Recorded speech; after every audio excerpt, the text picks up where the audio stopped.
Coach, you know I got these things called wrist straps. I am not kidding. Look at these things. Isn't this great? Am I doing it right? You knew about this already? No, I'm not. It's not right. Don't do that with your wrist straps. Whoa. Stop right there.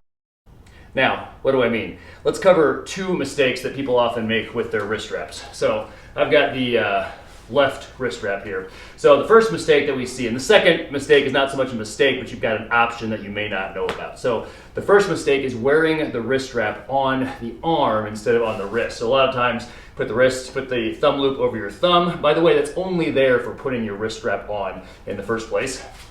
And then they wrap it around way down here so it's on the arm, right? So we take off the thumb loop, and now we have no support. I can move my hand back and forth. This is no good. This is no longer a wrist strap. This is just an arm warmer, so that's no good. Oh, well, pardon me, Mr. Perfect!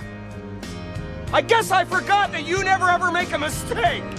If you're gonna wear a wrist strap, it's supposed to provide support, kind of a belt for the wrist. So make sure that it's covering the hand and the forearm, kind of a half and half situation. So I'm gonna put it around my thumb again, and I'm gonna wrap it in such a way, start a little high, work a little bit low, and set it up so it's kind of covering both my hand and my forearm. Even this might actually be a little bit on the low side, but it should be worn snugly, very tightly. If you wear it around for 5 minutes, it shouldn't be comfortable. You should want to loosen it after your work set.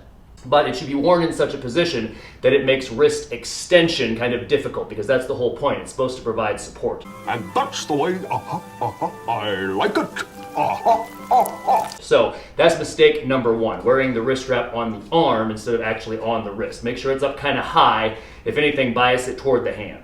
Mistake number two, and again, this is more of an option than a mistake, but it's thinking that you have to take the wrist strap off between every set. Are you insane? You certainly want to loosen it, but really that's all you have to do. So just undo the Velcro, let it slip just a little bit, and now this is comfortable. I can wear this around. It's maybe a little bit snug, but it's not cutting off circulation or anything like that. It's definitely looser than it was before. And then when it's time to do my next set, whether I'm pressing or benching, maybe squatting, especially for snatch, Olympic lifters, it's very handy if you're on a clock to be able to do this on a fairly quick basis. All you gotta do is tuck this thumb loop back in between your thumb and your forefinger and just pinch that, and then you can simply pull on this thing again, tighten it up, and you're good to go. So, hope this helps you use your wrist straps in a more efficient manner, and as always, we hope this helps you get stronger and live better.